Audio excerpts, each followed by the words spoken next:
Selamat sore, saya ucapkan kepada Bapak Dwi Putra Asana selaku dosen pengampu mata kuliah metodologi penelitian. Sebelum saya memulai presentasi UAS kali ini, izinkan saya terlebih dahulu untuk memperkenalkan diri. Perkenalkan, nama saya Niputu Eviana Wulandari dengan NIM 2201010317. Jadi, di sini saya akan mempresentasikan laporan saya yang berjudul Analisis Sentimen Pengguna Aplikasi X terhadap Kebijakan Rokok Kemasan Polos menggunakan metode naik bias. Di mana hal yang pertama yang akan saya jabarkan di sini adalah mengenai latar belakang, di mana pemakaian rokok di Indonesia menjadi salah satu isu kesehatan utama yang berdampak luas pada berbagai lapisan masyarakat. Indonesia merupakan salah satu negara dengan jumlah perokok terbesar di dunia, dengan prevalensi perokok aktif termasuk di kalangan remaja yang terus meningkat. Oleh karena itu, muncullah gagasan untuk penggunaan rokok kemasan polos. Lalu ada rumusan masalah. Di sini rumusan masalah yang pertama ada bagaimana sentimen pengguna aplikasi X terhadap kebijakan rokok kemasan polos yang diterapkan di Indonesia. Yang kedua ada sejauh mana efektivitas metode naik bias dalam mengklasifikasikan sentimen pengguna aplikasi X terkait kebijakan rokok kemasan polos. Lalu ada batasan masalah, di mana yang pertama ada penelitian ini hanya menggunakan data dari platform X. Tweet yang dianalisis adalah yang berhubungan langsung dengan kebijakan rokok kemasan polos, sehingga hasil penelitian tidak mencakup pendapat yang terdapat di platform media sosial lainnya seperti Facebook, Instagram, ataupun forum online. Yang kedua, metode analisis yang digunakan dalam penelitian ini adalah metode naive Bayes untuk klasifikasi sentimen. Nah, penelitian ini tidak akan membahas atau membandingkan dengan metode analisis sentimen lain yang mungkin relevan.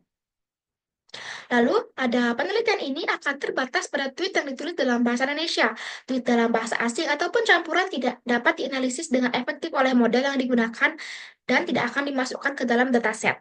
Lalu yang keempat ada penelitian ini akan mengklasifikasikan sentimen menjadi 3 kategori, yaitu positif, negatif, dan netral. Di mana nuansa sentimen yang lebih halus ataupun kompleks seperti ambivalen ataupun sentimen campuran tidak akan dibahas secara mendalam.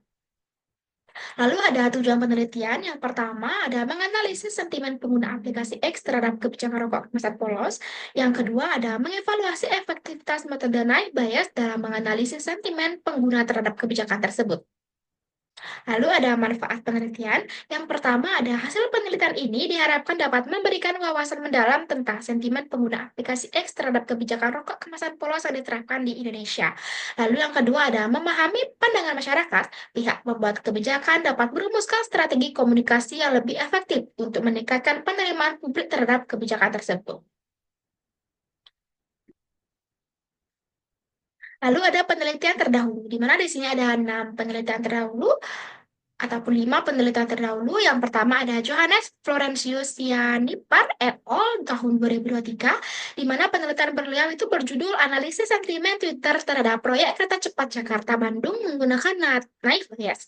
Lalu ada penelitian Elisa Febriani dan Herni Febriarianti tahun 2022 yang berjudul Analisis Opini Publik Terhadap Program Kampus Merdeka menggunakan naik bias. Lalu ada Mahardika Tania Nitami dan Herni Februarianti tahun 2022 yang berjudul Analisis Ulasan Pengguna JNT Express menggunakan naik bias. Lalu ada Henry Setiawan et al. Tahun 2021 di mana berjudul Analisis Sentimen Twitter Kuliah Online Pasca COVID-19 menggunakan PM dan IPS. Lalu ada Ainovianti et al. Tahun 2024 yang berjudul Implementasi Algoritma Naik Bias pada Analisis Sentimen Larangan Penjualan Rokok Batangan. Lalu ada penelitian yang dilakukan oleh penulis yaitu berjudul Analisis Sentimen Pengguna Aplikasi X terhadap Kebijakan Rokok Kemasan Polos menggunakan metode Naik Bias. Lalu di sini saya akan membahas mengenai aplikasi X. Aplikasi X adalah salah satu platform media sosial yang memungkinkan pengguna untuk berbagi pesan singkat hingga 280 karakter, di mana fitur-fiturnya seperti retweet, like, dan reply membantu menyebarkan informasi secara cepat. Dalam konteks penelitian ini, data dari aplikasi X digunakan untuk memahami opini masyarakat terhadap kebijakan rokok kemasan vapes.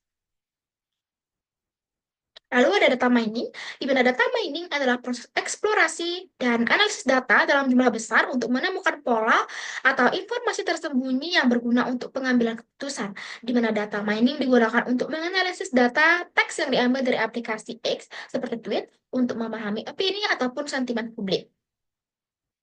Lalu ada analisis sentimen, di mana analisis sentimen adalah proses otomatis untuk mengidentifikasi dan mengklasifikasikan opini atau emosi yang terkandung dalam teks, terutama dalam konteks media sosial atau konteks teks lainnya. Nah, tujuan utama analisis sentimen adalah untuk mengetahui bagaimana perasaan seseorang terhadap suatu subjek tertentu, baik itu dalam bentuk sentimen positif, negatif, maupun netral. Lalu ada naive Bayes, di mana naive Bayes adalah algoritma klasifikasi berbasis probabilitas yang menggunakan teorema Bayes untuk membuat prediksi. Nah, di mana prinsip dasar dari naive Bayes adalah untuk menghitung probabilitas sebuah data yang termasuk ke dalam suatu kelas atau kategori berdasarkan data yang sudah diketahui. Di mana dalam analisis sentimen ini, kelasnya itu bisa berupa positif, negatif, dan netral. Lalu ada Python, di mana Python adalah bahasa pemrograman tingkat tinggi yang populer di kalangan pengembang, peneliti, dan data scientist. Di mana beberapa pustaka Python yang umum digunakan dalam penelitian analisis sentimen yaitu ada Scikit-learn, ada Pandas, Matplotlib, dan Seaborn. Lalu ada Google Colab, di mana Google Colab adalah platform cloud yang memungkinkan penulis kode Python untuk menulis dan menjalankan kode secara langsung di browser tanpa perlu instalasi lokal. Di mana Google Colab sangat berguna untuk penelitian dan pengembangan analisis sentimen karena mendukung eksekusi kode yang langsung terhubung dengan cloud yang memungkinkan peneliti untuk bekerja dengan data besar dan menjalankan algoritma machine learning dengan lebih efisien. Lalu ada tempat dan waktu penelitian, di mana penelitian ini dilakukan dengan menggunakan data dari platform media sosial X yang diakses secara online melalui XAPI, di mana data yang digunakan difokuskan pada wilayah Jakarta dengan memanfaatkan parameter geolokasi untuk memastikan relevansi data, di mana waktu penelitian dimulai itu pada pada bulan 2 Januari 2025 hingga selesainya penelitian. Lalu ada jenis dan sumber data, di mana jenis data yang digunakan dalam penelitian ini adalah data teks berupa komentar pengguna aplikasi X terkait kebijakan rokok kemasan polos, di mana sumber data utama berasal dari XAPI yang menyediakan akses ke data ulasan dan komentar pengguna aplikasi X. Lalu ada teknik pengumpulan data. Yang pertama itu ada data dikumpulkan secara online melalui application programming interface. Yang kedua ada pengumpulan data berdasarkan lokasi. Yang ketiga hanya tweet yang berhubungan langsung dengan kebijakan rokok kemasan polos yang akan diambil datanya. Lalu data yang dikumpulkan terbatas pada tweet dalam bahasa Indonesia. Dan yang kelima data dikumpulkan dalam rentang waktu yang telah ditentukan. Lalu ada perancangan alur secara umum, di mana di sini sudah disediakan gambar flowchart, di mana tahapan pertamanya itu ada pengumpulan data, lalu akan beralih ke tahap pra-pemrosesan data atau klasifikasi data, lalu akan ada pengelompokan naive Bayes, lalu ke tahapan validasi model, dan terakhir akan menghasilkan output yaitu hasil dari naive Bayes itu sendiri. Lalu ada proses pengumpulan data. Nah, di mana di sini tahapan pertamanya itu adalah kita memperoleh data dari API X. Lalu setelahnya itu ada tahap pengumpulan data dengan menggunakan Python. Lalu akan ada tahap penyimpanan data dengan format CSV dan outputnya juga data yang berbentuk CSV.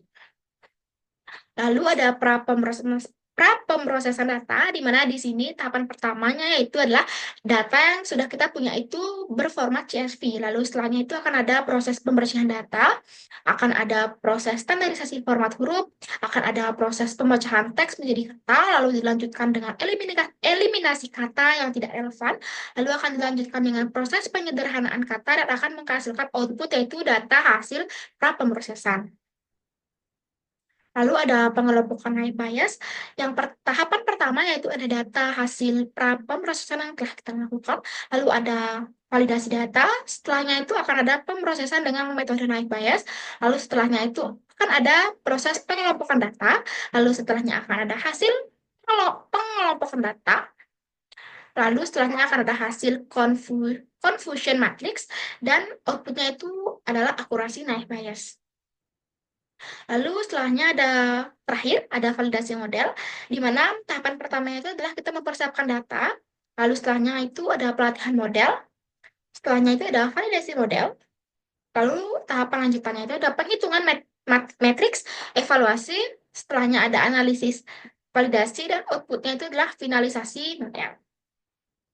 Mungkin sekian yang dapat saya presentasikan dalam presentasi saya kali ini. Saya mohon bila ada kesalahan, saya tutup dengan terima kasih.